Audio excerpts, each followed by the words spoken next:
बहुत समय पहले एक विशाल साम्राज्य में एक राजा राज्य करता था, जिसकी कहानी पूरे राज्य में रहस्य और रोमांच से भरी हुई थी। राजा का नाम वीरेंद्र था और वह न केवल अपने साहस और न्यायप्रियता के लिए प्रसिद्ध था, बल्कि उसकी रहस्यमयी शक्तियों के कारण भी लोग उसे देवता समान मानते थे। राजा वीरेंद्र का राजमहल एक पहाड़ी पर स्थित था, जिसके चारों ओर घने जंगल और गहरी खाइयां थीं। कहते हैं, इस जंगल में एक प्राचीन गुफा थी, जिसमें राजा ने एक बार प्रवेश किया था।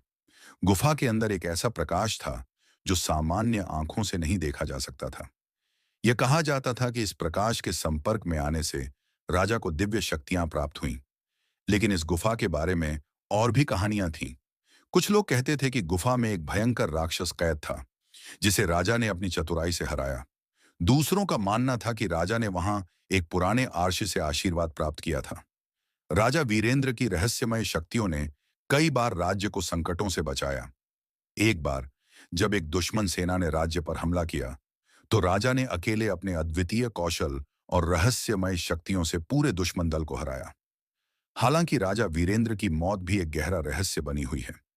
कहते हैं कि वह एक रात अचानक अपने महल से गायब हो गए।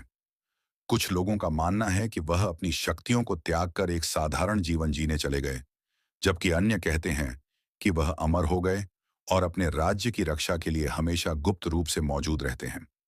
राजा वीरेंद्र की यह रहस्यमय कहानी आज भी लोगों के बीच जिंदा है और उनके बारे में बात करते हुए लोग गर्व और विस्मय से भर जाते हैं।